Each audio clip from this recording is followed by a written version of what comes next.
first-class passengers could come up here to socialize. They could do souvenir shopping.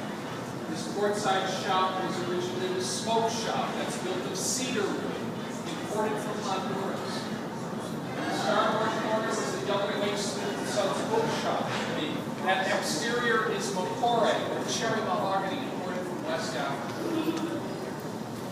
The color and the pattern of the floor today is similar. Originally, all of the interior decking was Grimoleum, or corkoid. This was a combination of cork and rubber. It did not become slippery when wet. It was also easier for them to clean up. Believe it or not, waves could come as high as these promenade deck windows during rough weather and on occasions break right through. Right this way.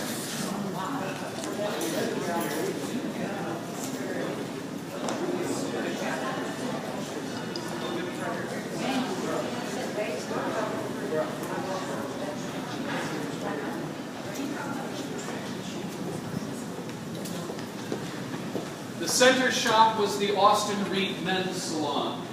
This is built of Indian silver gray wood with Indian laurel bands. Above the top there is a frieze. A frieze is a highly sculpted band that decorates the top of the wall or a building. This frieze was sculpted by an artist named Maurice Lambert. His work is probably the most modern example of the Art Deco style. Many people do not realize that the Queen Mary is one of the largest collections of original Art Deco artwork and architecture anywhere in the world. The frieze is 50 feet in length. It's pressure wax treated and plaster reinforced to resemble ivory. It's entitled Sport and Speed. On portside, the large room was the first-class library. There's a picture of it on the wall there next to the door, as it existed during her passenger years. On Sundays, it doubled as the Anglican chapel. On starboard side here was the first-class drawing room, and that doubled as the Catholic chapel on Sundays. Very famous photograph in the window here, excuse me. This was taken on June 2nd of 1936, her very first arrival into New York Harbor, ending her maiden voyage. She would make 72 wartime crossings, transporting 800,000 troops between 1940 and 1946. She began in 1940 with trips of 5,000 soldiers. By 1942, she had graduated to trips with 15,000 soldiers.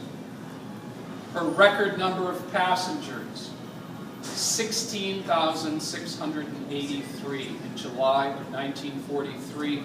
That still stands as the largest number of human beings ever transported on one vessel in the history of the world.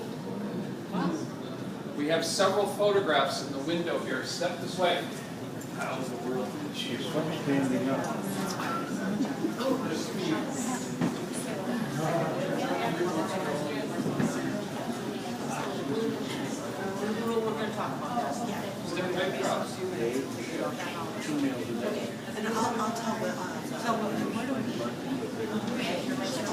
In the window here, there are several pictures. They're aerial shots. There's two smaller ones over in that window. These are aerial shots of the stern of our ship from that voyage in July of 1943. She was carrying 16,683 human beings. Accommodations for the troops stood wherever they could fit bunks.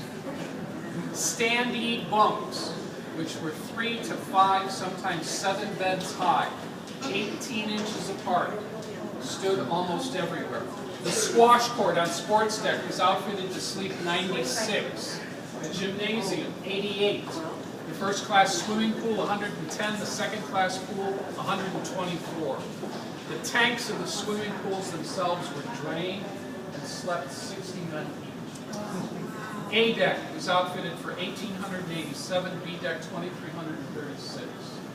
Total number of beds aboard during the war, 10,939. Now you add to that all the outside deck space and the hot bunk system, and you begin to understand how 16,000 men could travel anywhere from 5 to 40 days Any of the trips that she made from England to Australia, where we were taking German prisoners of war, that was a 40-day trip. The hot bunk system, one man was assigned a bunk for 8 hours. As soon as he got out, a second man jumped in for 8, and he got out, third man jumped in for 8. So somebody was in the bunk beds 24 hours a day. Meals were served twice a day, 6 seatings at each meal.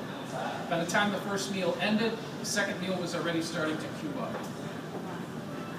They claimed there was an electric meat slicer in the kitchen that ran 24 hours a day, 7 days a week, all 6 years of the war. They were steaming 600 eggs at a time in metal garbage cans. Of the 16,000, about half of them were seasick for the entire voyage. Think about it. You want to hear a story? Drank too much beer, that's all. You know, we